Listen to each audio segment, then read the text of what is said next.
Olá, graça e paz em nome de Jesus. Nesse dia chamado hoje, uma ordem para evangelização, que tem escrito lá em Marcos, capítulo 16, versículo 15 e 16, e disse-lhe: Ide por todo o mundo e pregai o evangelho a toda criatura.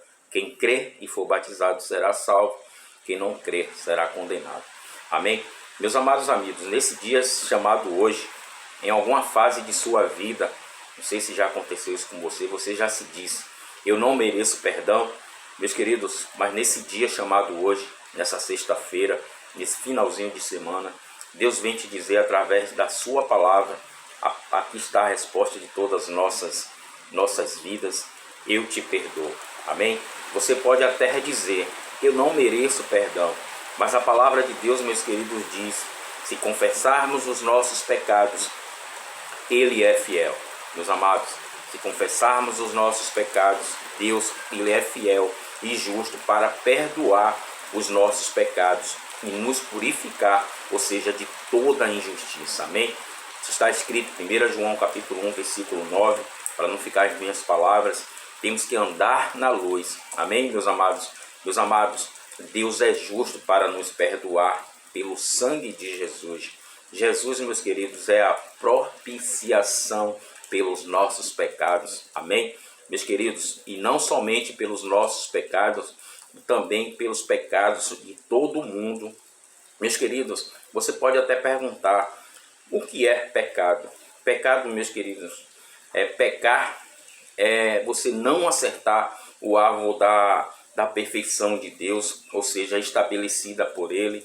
Isso é pecar. Meus amados, para não ficar nas minhas palavras, só nas minhas palavras, peço a vocês que meditem 1 João capítulo 1, capítulo 2 em diante. Vale a pena vocês entenderem essa mensagem.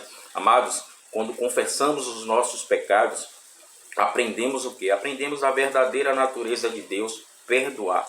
Aprendemos o quê? Que Deus é fiel, Deus é justo, ou seja, aos seus propósitos, pelos quais, meus queridos, revelou em quem? Em Jesus Cristo. A palavra de Deus, meus queridos, Jesus é a própria palavra, ou seja, revelou na oração do Pai Nosso, né? O que tem escrito lá em Mateus, capítulo 6, versículo 12. Perdoa as nossas dívidas, assim como perdoamos aos nossos devedores. Amém? Meus queridos, fique atento nesse dia chamado hoje. O inimigo sempre almeja te afastar de Deus, nos afastar do nosso destino em Cristo. Fique atento.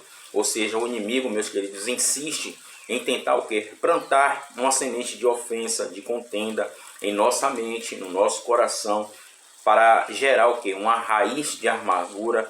Fique atento. A palavra de Deus chega para vocês neste momento: vigiai e orai para não entrar em tentação. O espírito, na verdade, está pronto, mas a carne é fraca. Fique atento. Amém? Meus queridos, quando você diz, ou já disse, eu não mereço perdão, mas Deus está te dizendo, nesse dia chamado hoje, eu te perdoo. Amém? Essa é a mensagem da parte do Senhor para o seu coração. Amados, não há nenhuma condenação para aqueles que estão em Cristo. Amém? Como Mateus capítulo 6, versículo 12 diz: perdoa as nossas dívidas, assim como perdoamos aos nossos devedores. Amém? Quero terminar essa oração em nome de Jesus, fazendo a oração do Pai Nosso, nesse dia chamado hoje. Pai nosso que estás no céu, santificado seja o teu nome, venha a nós o teu reino, seja feito a tua vontade, assim na terra como no céu. O pão nosso de cada dia nos dá hoje. Perdoa as nossas dívidas, assim como nós perdoamos aos nossos devedores. E não nos deixei cair em tentação, mas livra do mal, pois o teu é o reino, o poder e a glória para todos sempre. Amém e amém. Deus continue te abençoando. Espero que você tenha entendido a mensagem. Em nome de Jesus, que Blahá esteja sempre na sua vida. Ou seja, que as bênçãos do Senhor estejam na sua vida. Emuná, tenha fé, tenha fé, tenha fé. Em nome de Jesus. Deus continue te abençoando. Tchau, tchau. Um forte abraço.